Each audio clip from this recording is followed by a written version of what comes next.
Hello students, I am your Shashi ma'am. Here I bring for you an easy education system. आज हम करेंगे prepaid expenses part 2। Last class में मैंने आपको समझाया था कि प्रीपेड एक्सपेंसेस क्या होता है और इसकी जनरल एंट्रीज कैसे होती हैं। तो फर्स्ट एग्जांपल हमने लास्ट क्लास में कर लिया था। आज हम करेंगे सेकंड एंड थर्ड एग्जांपल और फोर्थ में मैंने आपको थर्ड एग्जांपल से रिलेटेड ही एंट्रीज जो हैं वो चेंज कराई हैं। ठीक है, स्टार्ट करने से पहले कहना चाहूँगी कि अगर अभी तक आपने हमारे चैनल को सब्सक्राइब नहीं किया है तो ज़रूर सब्सक्राइब करें, लाइक करें, शेयर करें। लास्ट क्लास में हमने किया था कि किस तरीके से प्रीपेड एक्सपेंसेस की जो जनरल एंट्रीज होती हैं वो फर्स्ट स्टेज से लास्ट स्टेज तक कौन कौन सी होती हैं। तो आज सेकंड एग्जांपल देखते हैं। सेकंड एग्जांपल में मैंने जस्ट इसलिए लिया है कि आपको थोड़ा सा लैंग्वेज का डिफरेंस क्लियर करना है। At the date of financial balance sheet, insurance was prepaid to the extent of rupees 1190। देखिए फर्स्ट एग्जांपल में क्या था, हमें क्लियर दिया गया था कि हमारा 9000 करंट ईयर रिलेटेड है और 1000 नेक्स्ट ईयर रिलेटेड है। तो यहाँ हमारा प्रीपेड एक्सपेंसेस क्या था, 1000 था और उससे रिलेटेड हमने ये जनरल एंट्रीज जो थी वो कर ली थी, जिसमें कि हमने सारी जनरल एंट्रीज समझी थी कि किस तरीके से हम जनरल एंट्रीज करेंगे। ठीक है, इस एग्जाम्पल में हमारे पास क्या है, at the date of financial balance sheet insurance was prepaid to the extent of rupees 1190। यहाँ हमें सिर्फ बताया गया है कि हमारा जो प्रीपेड एक्सपेंसेस है वो कितने रुपीज़ का है। तो यहाँ पे क्लियर दिख रहा है प्रीपेड एक्सपेंसेस कितने का है, 1190 रुपये का। ठीक है, रुपीज़ 1190। ठीक है, तो इसकी भी जनरल एंट्री क्या होगी, सेम जनरल एंट्री हो जाएगी जैसे हमने फर्स्ट जनरल एंट्री क्या होगी, insurance premium account debit to cash account में इसकी एंट्री हो गई होगी 1190 रुपये की। तो यहाँ पर हमारी जो सबसे पहले जनरल एंट्री आएगी वो प्रीपेड एक्सपेंसेस की आएगी। वो क्या आएगी, prepaid insurance premium account debit to insurance premium account, और यहाँ पर अमाउंट हमारे पास कितना आ जाएगा, 1190। ठीक है, यहाँ पर हमारे पास अमाउंट क्या आ जाएगा, 1190। उसके बाद नेक्स्ट ईयर की एंट्री हो जाएगी और नेक्स्ट ईयर की एंट्री इसकी क्या होगी, ये वाला, to prepaid insurance account debit insurance premium account debit to prepaid insurance premium account, और अमाउंट कितना आ जाएगा, 1190 रुपीज़ और 1190 रुपीज़। ठीक है, ये सिंपल एंट्री थी। बेसिकली आपको जो समझना है वो अच्छे से क्या समझना है, ये वाला पोर्शन जहाँ पर हमारा जो इंश्योरेंस प्रीमियम है वो अलग अलग मोड में अगर पे हो रहा है तो वहाँ पर आपको किस तरीके से एंट्रीज करनी है। ठीक है, तो उसके लिए हम क्या करेंगे, सबसे पहले देखेंगे क्या है एग्जाम्पल में क्या कहा गया है, rupees 3000 were paid as insurance premium on 1st February for the year ending on 31st January next year.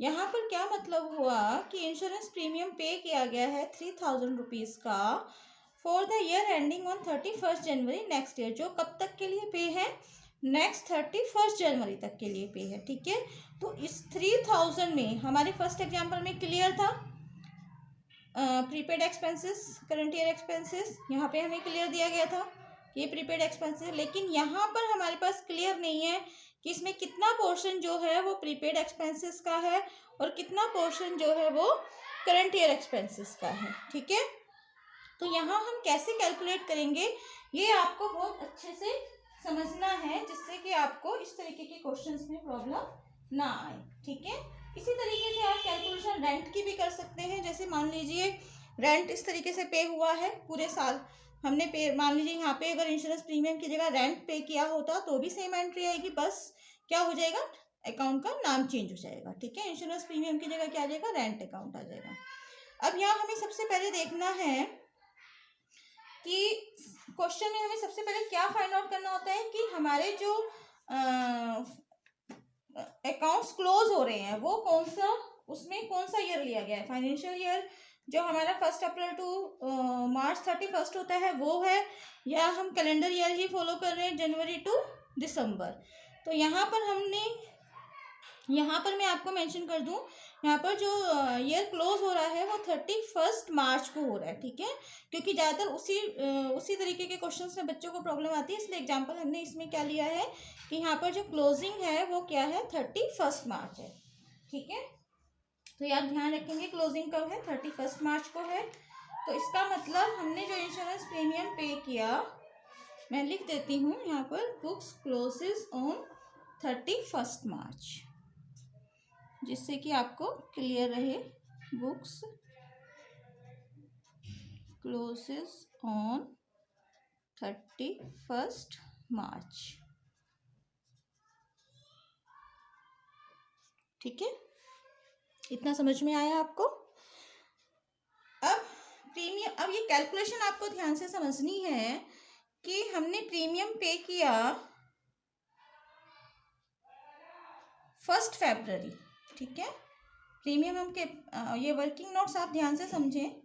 General entry तो मैंने आपको लास्ट क्लास में समझा दी थी, उसमें सिर्फ आपको अमाउंट चेंज करना है, जनरल एंट्री सेम रहेंगी। हमने कितना पे किया, ₹3000, कितने मंथ्स के लिए, क्योंकि पूरे साल के लिए किया है, तो हमने कितने मंथ्स के लिए पे किया, 12 मंथ्स के लिए, ठीक है। तो प्रीमियम फॉर 1 मंथ अगर हम कैलकुलेट करें,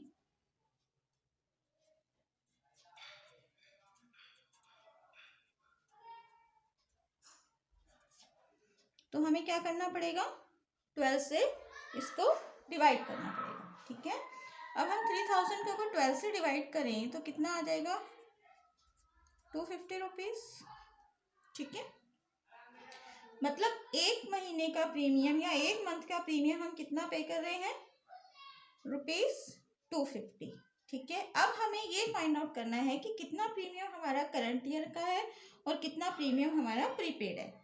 तो हमने पे किया 1 फेब को, तो अब यहाँ आप कैलकुलेट करें फेब एंड मार्च, तो कितने मंथ्स हो गए, ये 2 मंथ्स। ये कितने किसके लिए हो गया, करंट ईयर के लिए हो गया, क्योंकि 31 मार्च को क्या हो जाएगी, क्लोजिंग हो जाएगी। तो अगर हमारे 12 में से 2 मंथ्स करंट ईयर के लिए हो गए, तो प्रीपेड एक्सपेंसेस कितने मंथ्स के लिए हुआ, प्रीपेड कितना हुआ, 10 मंथ्स, ठीक है। तो आप इजीली कैलकुलेट कर सकते हैं। तो यहाँ पर जो हमारी प्रीपेड एक्सपेंसेस की एंट्री आएगी वो क्या हो जाएगी, अब आप इजीली कैलकुलेट कर सकते हैं, prepaid expenses equal to 250 into 10 equal to 2500 rupees. इतना समझ में आया आपको कि अगर हम एनुअल पे कर रहे हैं तो ये कैलकुलेशन इस तरीके से होगी। तो जनरल एंट्री में कोई डिफरेंस नहीं होगा, जनरल एंट्री सेम आपकी इसी तरीके से होगी।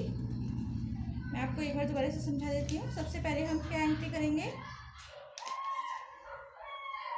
Insurance premium account debit to cash account, कितना पे किया हमने, 3000, तो यहाँ पे हमारी अमाउंट कितनी आ जाएगी, इसी को मैं चेंज कर देती हूँ, 3000 आ जाएगी, ठीक है।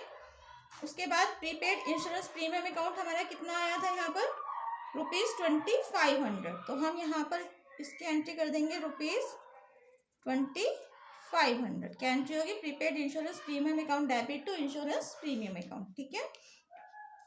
उसके बाद हम इसको प्रॉफिट एंड लॉस अकाउंट में हमें कितना लेके जाना है, प्रॉफिट एंड लॉस अकाउंट में हमें लेके जाना है ₹500, 2 मंथ्स के लिए 250 इसका तो कितना हो गया, 500 रुपीज़। तो हमारे यहाँ पर जो 9000 की हमने एंट्री की थी, यहाँ कितने रुपीज़ आएंगे, 500, तो हो गए टोटल 2500 और 500 3000 रुपीज़, ठीक है। इतना समझ में आया आपको। फिर हमारे पास इसके बाद जो नेक्स्ट एंट्री थी वो क्या थी, insurance premium account debit to prepaid insurance, कितना अमाउंट आएगा यहाँ पर हमारा, 2500, ये समझ में आया आपको। इसके बाद ये तो थी सारी जनरल एंट्रीज। इसके बाद एक एडजस्टमेंट और होती है, वो क्या होती है, जब हम trading and profit and loss account बनाते हैं तो उसमें हमें एंट्रीज करनी होती है प्रॉफिट एंड लॉस अकाउंट में। तो वो एंट्री किस तरीके से होगी, ये मैंने एक ट्रेडिंग एंड परफॉर्मा बनाया हुआ है। तो यहाँ पर हम जो एंट्री करेंगे तो सबसे पहले हम क्या लेते हैं, टू इंश्योरेंस। जितनी भी एक्सट्रैक्ट होंगे वो सारे हम इसमें लिख लेंगे। बीच में हमारा एक एक्सट्रैक्ट होगा टू इंश्योरेंस। तो हम यहाँ कितना अमाउंट लिखेंगे, ₹3000। हमने कितना पे किया था, ₹3000। और लेस तो कितना हो जाएगा, लेस प्रीपेड। तो प्रीपेड कितना है, प्रीपेड इज ₹2500। तो इस मंथ से रिलेटेड कितना हो गया, ₹500। ठीक है, इतना समझ में आया आपको। क्योंकि हमने जो पे किया था वो फरवरी में किया था, फरवरी और मार्च, उसके बाद जो नेक्स्ट था वो किस मंथ कितना है, वो प्रीपेड इंश्योरेंस है। इतना समझ में आया आपको ये सारा का सारा। फिर हम बैलेंस शीट में भी इसको दिखाते हैं। बैलेंस शीट में हम किस तरफ दिखाते हैं इसको, एसेट साइड में। तो एसेट साइड में बैलेंस शीट में मान लीजिए यहाँ हमारा एसेट्स का कॉलम है और ये लायबिलिटीज का कॉलम है। तो एसेट्स में क्या आ जाएगा, इंश्योरेंस प्रीपेड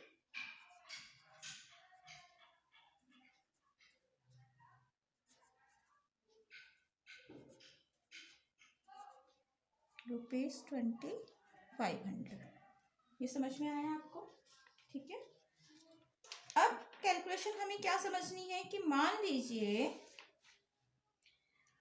यही प्रीमियम पे होता है क्या, क्वार्टरली। ठीक है, कितना प्रीमियम पे हो रहा है, क्वार्टरली प्रीमियम। मान लीजिए हमने ₹3000 पे किया। क्वार्टरली का मतलब होता है फॉर 3 मंथ्स। ये आपको ध्यान से समझना है, ठीक है। फॉर 3 मंथ्स, क्वार्टरली का मीनिंग क्या हुआ, फॉर 3 मंथ्स। तो अगर ₹3000 हम पे कर रहे हैं फॉर 3 मंथ्स, तो प्रीमियम फॉर 1 मंथ कितना हो गया,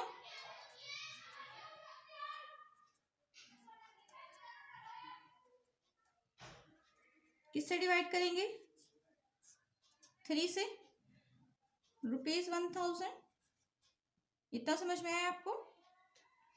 अब ₹1000 हमारा 1 मंथ का प्रीमियम हो गया, और वो प्रीमियम हम पे कर रहे हैं कब, 1 फेब को। तो हमने 2 मंथ्स के लिए प्रीमियम पे किया जो करंट ईयर था। तो यहाँ पर और हमारा जो प्रीपेड एक्सपेंसेस बना, सॉरी, प्रीपेड एक्सपेंसेस यहाँ कितने मंथ्स का होगा, कितने मंथ्स का होगा, 1 मंथ्स का। जब हम 12 मंथ्स के लिए पे कर रहे थे तो हमारा प्रीपेड एक्सपेंसेस 10 मंथ्स के लिए बना था, क्योंकि 2 मंथ्स का हमारा करंट ईयर रिलेटेड था। जब हम 3 मंथ्स के लिए पे कर रहे हैं तो हमारा जो प्रीपेड एक्सपेंसेस है वो कितने मंथ्स के लिए बनेगा, प्रीपेड एक्सपेंसेस बनेगा 1 मंथ के लिए, क्योंकि 2 मंथ जो है वो क्या है, करंट ईयर है। तो यहाँ पर अब चेंज हो जाएगा, प्रीपेड एक्सपेंसेस कितना हो गया फॉर 1 मंथ। तो कितना हुआ prepaid expenses, 1000 into 1 equal to ₹1000। इतना समझ में आया आपको, कितना हो गया, ₹1000। ठीक है, तो सेम जनरल एंट्रीज सारी सेम होंगी, बस आपका जो अमाउंट है वो चेंज हो जाएगा, करंट ईयर से रिलेटेड हो जाएगा हमारे लिए यहाँ पर ₹2000, और प्रीपेड एक्सपेंसेस हो जाएगा ₹1000। यही कैलकुलेशन आपको समझनी है कि हमारी प्रीपेड एक्सपेंसेस की जो कैलकुलेशन है वो कैसे होगी, ठीक है। अब मान लीजिए हाफ ईयरली, हाफ ईयरली का मतलब HLY अगर लिखा है, इसका मतलब क्या हो गया, हाफ ईयरली। हाफ ईयरली पे हो रहा है, half yearly means 6 months.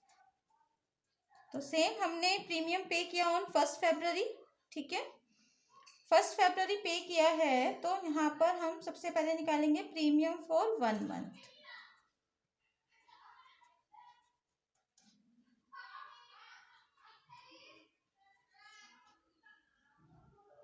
Sorry, premium for 1 month कितना आ जाएगा, 3000 अपॉन यहाँ हो जाएगा 6। क्यों, क्योंकि 6 मंथ्स के लिए हमने पे किया था। तो 1 मंथ के लिए हमें निकालने के लिए क्या करना पड़ेगा, 6 से डिवाइड करना पड़ेगा, 500 रुपीज़ हो जाएगा। ठीक है, तो यहाँ पर हमारा जो प्रीमियम आया फॉर 1 मंथ ₹500। ठीक है, अब सेम हमें देखना है कि हमारा अब यहाँ प्रीपेड एक्सपेंसेस जो है वो फिर चेंज हो जाएगा। कैसे, हमने 2 मंथ्स करंट ईयर है, फेब का और मार्च। अब हमारे पास प्रीपेड एक्सपेंसेस कितने मंथ्स के लिए हुआ, प्रीपेड हमने कितने मंथ्स के लिए पे किया, 6 में से 2 मंथ्स चले गए, 4 मंथ्स के लिए। तो प्रीपेड एक्सपेंसेस कितना बनेगा, प्रीपेड एक्सपेंसेस बनेगा 4 मल्टीप्लाई ₹500, 2000 रुपीज़। ठीक है, तो यहाँ प्रीपेड एक्सपेंसेस कितना हुआ, ₹2000। तो मोस्टली जो बच्चों को प्रॉब्लम आती है किस में आती है, जब हम पे कर रहे हैं क्वार्टरली और हाफ ईयरली। ईयरली तो नॉर्मली समझ में आ जाता है, 12 महीने का है, इसमें भी कुछ प्रॉब्लम्स आती है, वो मैंने आपको क्लियर कर दी है। मंथली में कोई प्रॉब्लम ही नहीं है, एक मोड मंथली होता है इंश्योरेंस प्रीमियम का, तो उसमें आपका मंथली पे होता रहता है, तो उसमें कोई प्रॉब्लम ही नहीं है, उसमें तो जितने मंथ्स का आपने पे किया वो साथ के साथ चला गया। ठीक है, तो ये कैलकुलेशन मैंने आपको इसलिए समझाई है कि मैंने देखा कि बच्चों को इस तरीके के कैलकुलेशन में बहुत प्रॉब्लम आती है। तो उम्मीद करती हूँ आपको ये प्रॉब्लम समझ में आ गया होगा कि आपको किस तरीके से सॉल्व करना है। इसी तरीके से आप बाकी एक्सपेंसेस का भी कैलकुलेशन कर सकते हैं कि प्रीपेड एक्सपेंसेस हमें कैसे कैलकुलेट करना है। उम्मीद करती हूँ आपको पसंद आया होगा, समझ में आया होगा। Thanks a lot.